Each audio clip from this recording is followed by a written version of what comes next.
Hello guys, welcome back to my channel. My name is Linda. If you are new here, don't forget to subscribe to my channel and like, share, comment, and also if you are a returning subscriber, thank you for the support. I really appreciate.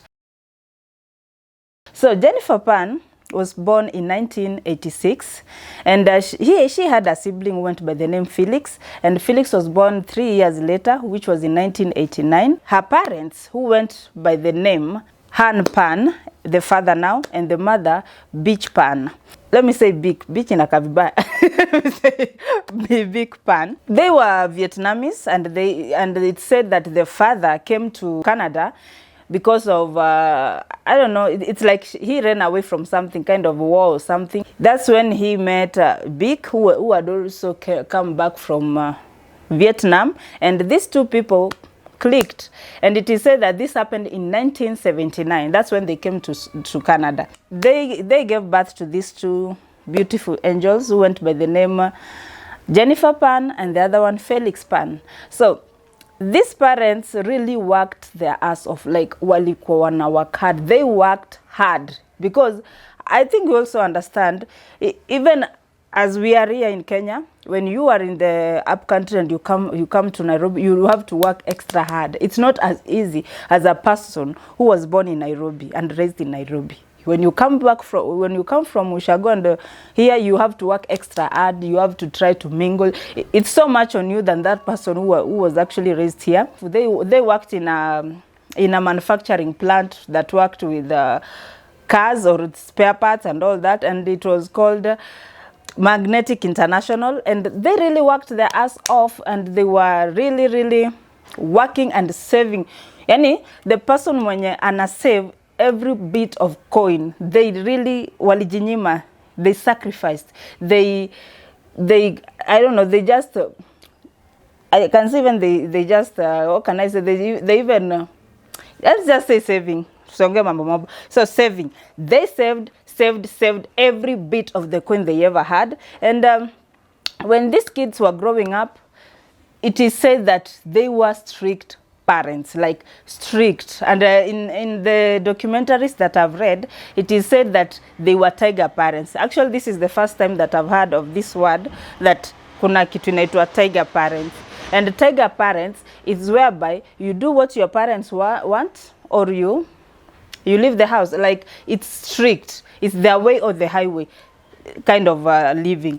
So they had actually set goals, standards, values, what for their kids. And it is said that Felix went to a very prestigious university, and he was doing engineering, na alikuwa kuja kukua a person who deals with cars, nini, just the same as the parents.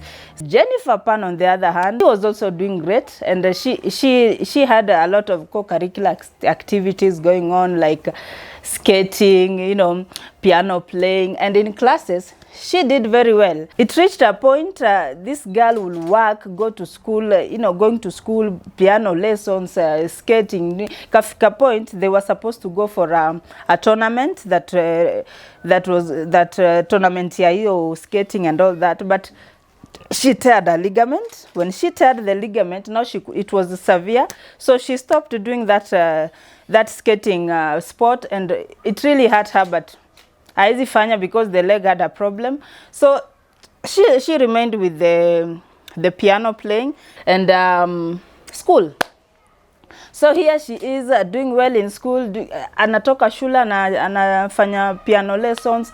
She starts studying to, till morning hours. That's when she goes to sleep. So she was working very hard. She was really trying her best to please her father, because mostly it was the father who had the problem with the grades. I'm not saying the mother didn't, but the mother was at least lenient. So all this time she's working, but it reached a point that kulikuja na exam, which she did, and she didn't do well.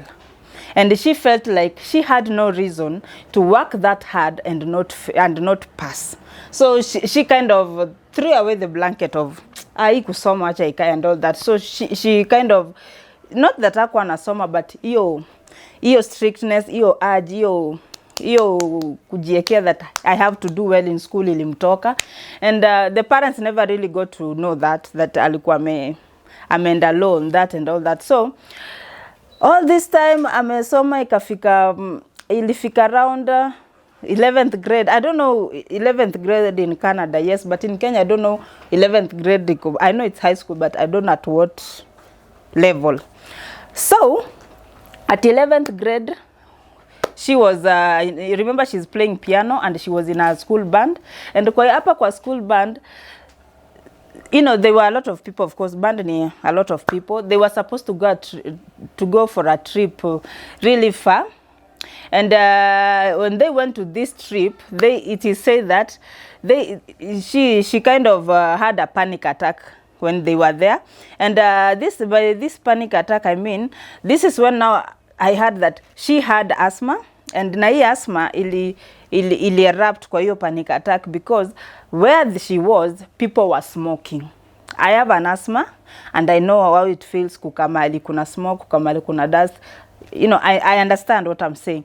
So she had a panic attack due to people. It said that people were smoking there, people were doing drugs in general. Remember, it's not that she was doing drugs, but now the environment, and she had, you know, it kind of accelerated her breathing. Nini, I understand, you know, sijui kama mtu akona asthma kama uko nayo unajua how it goes. So a guy by the name Daniel Wong, I think it's also a Vietnamese, I don't know. Hizo tu maisha Asian huko. So this guy kind of saved her life by helping, you know, helping her go through everything and all that. And she kind of grew close to this guy, and they started dating because I feel indebted to him. So hiyo time yote they came back to Canada. They're doing, you know, doing school and everything else. She's dating, and the parents, remember, they're strict parents who don't even condone dating, who don't condone the girl, now Jennifer Pan, being friends with boys, who did not condone going out. You know, the typical high school things that high schoolers do or teenagers do, the parents did not really want this girl to do. So hiyo time yote when all this was happening, Jennifer Pan akaitwa kwa university by the name Reason University, and it was a very prestigious university, and it is a university that the parents really wanted her to go to. So it's the dream come true, and it is said that the father, who was Han Pan, wanted this girl to be a doctor. So all this that was going on, it's like the dreams of this man were coming true, not the dreams of this girl, but the dreams. It's like alikuwa anasomea babake, like she was living her life according to her father. So hii time wakati ameitwa Reason University and all that, it's said that they had an exam that was to finalize the registration or the admission to this university, which Jennifer Pan failed. The admission was revoked. She refused to tell the parents that the admission was revoked. So aka play along with the story, continuing with the story that nimeitwa Reason University and all that. So the parents were happy, parents were proud of her, and she continued. So it reached a point where it said that because of the failure of the exam that she did, that made Reason University admission be revoked, she did not also graduate from high school.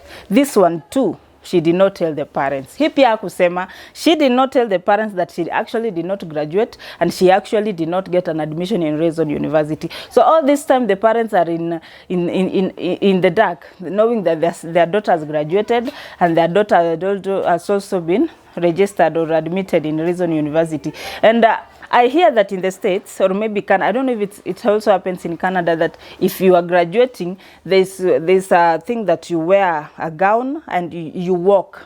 I don't know, there's somewhere you walk just to show the world that you've done yourself proud. But she did not do this walk, and I wonder why the parents did not ask. Maybe it's not done in Canada, but in States, that's what I heard, that it is done like that in the States. So all this time, ametoka shule, anasema amekuwa admitted Reason University. So this is now where Jennifer Pan went full blown with the lies. Yani alikuja akakuwa a pathological liar, lying about everything kwa life yake. Yani anatoka home, anaenda kwa cafes, copying notes, doing everything that itaonyesha that ako shule. And when the parents asked her, kwani hii shule, you are not paying bills, you are not paying school, anything that related to school. And she said that Reason University had actually taken her in with I don't know, there's some kind of cover, so she was not going to pay anything. And the parents were happy. I don't know why they did not. Okay, maybe, I don't know, because maybe they addressed her in a certain way, so they did not expect certain things from her.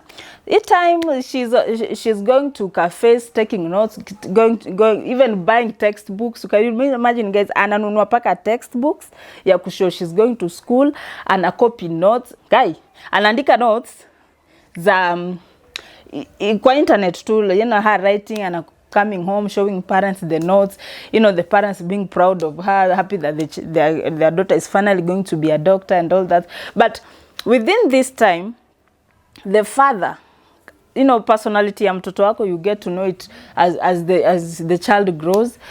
You keep knowing that, oh, so this one can do this and this one cannot do this. It's like the father noticed that, my daughter cannot be a doctor. So after 2 years, the father approached her. Akamuliza, umeamua aje? Are you going to the University of Toronto ama umeonaje? And she told him, yes, I'm going, and I've been admitted, and my letter has been accepted and all that. So we get into another lie. Uongo ingine, like typically amemaliza 2 years of lies. Now ako another 2 years yenye ashaanza lies za University of Toronto.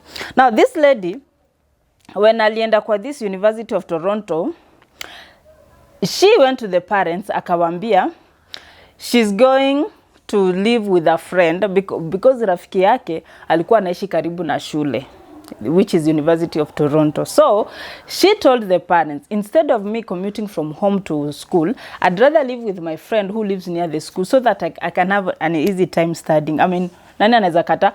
You are a parent, your child is reasoning, Akakuba, the parents are accepted. She moved out and went to live with a friend. Well, in actual sense, she was going to live with Daniel Wong. It is said that all this time they had been dating.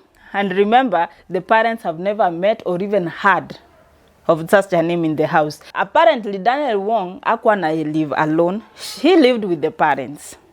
And this lady, Jennifer, alienda kuishi na parents wa Daniel Wong and Daniel Wong himself. And the parents asked her if the parents who were her parents, if they were okay with her living with them. And she said, yes, I had explained to my parents that they were okay with it. So they are living happy and all that, doing stuff, and the parents knowing that Anaka the friend who lives near Toronto.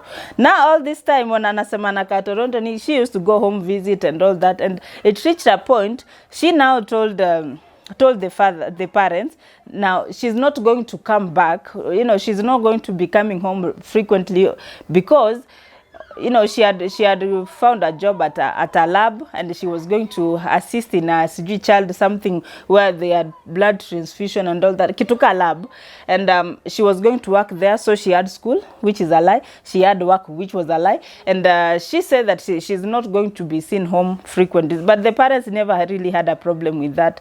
But each time anasema anaenda kutafuta hii kazi, Daniel Wong alikuwa amepata kazi he was a manager at an hotel, and when he was working at this hotel, he decided to get Jennifer, who was the girlfriend, a job. So this is the job that she was doing in real sense, and this is actually what she was doing. There was no school, nothing. So the only true thing that she was doing is working as a waiter in this hotel. So each time working, doing all that, but she used to go home once in a while and visit. But now the parents came to realize that this girl, when she used to come home, she never had anything to really show that she worked at an hospital or at a lab or something. So they kind of started wondering, what do you mean? Like, why don't we see even a jacket, as this kuna hizi badges and anything, any evidence, in short, to show that you are working somewhere. So on this particular day, they decided that they are going to take her to the place she was working, and they took her there by force. So wakati wamefika pale, Jennifer just opened the car the door to the car and ran into the emergency of this hospital and akajificha. The parents waited for her to come out so that she can show them penye work, but she never came out, and the parents went back home, and they were really now worried, and they kind of knew there was actually a problem going on. So they called the friend who Jennifer had told them that alikuwa anafanya kazi, alikuwa anaishi kwake akienda job na pia akienda wapi? Akienda University of Toronto. And apparently Jennifer had not arranged. Hakuwa amepangana na huyu friend amwambie, by the way, in the deal, I'm going to say this, but the real sense it is this. So the friend said, no, I haven't seen Jennifer. I've not seen Jennifer in a while. And the parents knew, bang, something is up. So when Jennifer came back home the next day, they sat her down and told her to just say the truth, like what's happening. That's when Jennifer started saying, no, it's a lie. I was not working at that hospital, and I'm not in the University of Toronto. Remember, guys, she has been telling a lot of lies, but she accepted two lies. Working at the hospital and the University of Toronto. So Reason University and not graduating from high school, that one was left out. Hizo hakusema. So she just kind of said half truth and left the other one a lie. So each time, the parents really brought the hammer down on her. Wakamwambia, sasa, you're going to stay here, you're not going to... She also accepted that anakaa kwa Daniel, who they have never heard of. Who they don't even know their daughter had a boyfriend. Even, I don't know, guys. So, wakamwambia hata kwa naona Daniel na pia hata wai kwenda kufanya kazi nini atakuwa atatafuta college nyingine aende nini gari yake ikakuwa attract mileage wise, and yani she was put on toes like this, yani alikuwa anafuatwa around and all that. So the parents kind of tried to put her back on track, but now the girl really got agitated, felt like she was in prison, and she started planning on so many things. And she said that she met a friend by the name Andrew, and Andrew, and Jennifer said Andrew previously, because he's a childhood friend, alikuwa amemwambia there's a time his parents were really on his case that he had even planned to kill them. So she went back to Andrew to ask him hizo story zote. So wakati aliuliza hizi venye alikuwa amemwambia previously, akamwambia yes, I can get you a hitman and nini. They found a hitman, and this hitman alikuwa alipewa $1,500 afanye hiyo kazi, na this $1,500 was from the savings of this girl. Wakati aliwapatia hizi $1,500, this guy did not do as it was planned, because it is said that they had planned to kill Han Pan, who was the father, kwa garage, not garage but kwa parking ya kazi yake, the Magnetic International that I told you previously. So akufanya hivyo, and Jennifer Pan felt like alikuwa duped, so akaachana na Andrew and the friend. So she looked for another person to do the job, and at this point she also talked to Daniel Wong, who was the boyfriend they had broken up and started dating again. So wakamit, they looked for hitmen, and this hitman said that alikuwa friend ya Daniel, and the friend to Daniel also had a friend by the name David. So there were three of them. They planned, and on this particular day, which was November 8th of 2008, that's when now they came and kind of killed the parents in the house. And when they killed these parents, they shot these parents. They kind of shot the mother on the basement and the father. But now when they had gone, Jennifer Pan called 911. When she called 911, and who is it called? The first responder. When she received the call, she had like someone screaming in the background, who it happened to be Han Pan. So Han Pan had not yet died, but he was shot behind the head, and it passed through his eyes. You can imagine, guys. So I don't know, but I don't know how he survived that. So he ran out screaming, and the neighbor heard, and the neighbor also called 911, and that's when he was taken to the hospital, and he was put into an induced coma. And nobody really knew nini ilikuwa imefanyika kwa hii nyumba, but the next day everything not really the next day, but the body was taken to the morgue and a lot testing and all that. And Jennifer Pan, who was taken as a victim, was taken for interrogation. Aulizwe nini hapa nini, not really as a victim, but you know, as somebody who had gone through a traumatic experience. But it's the time she kept changing her story, oh, it happened this way, it happened this way, but it really did not happen that way. So when the father woke up like a day to the time that the mother was going to be buried, the mother was going to be buried on 15th of November of the same year.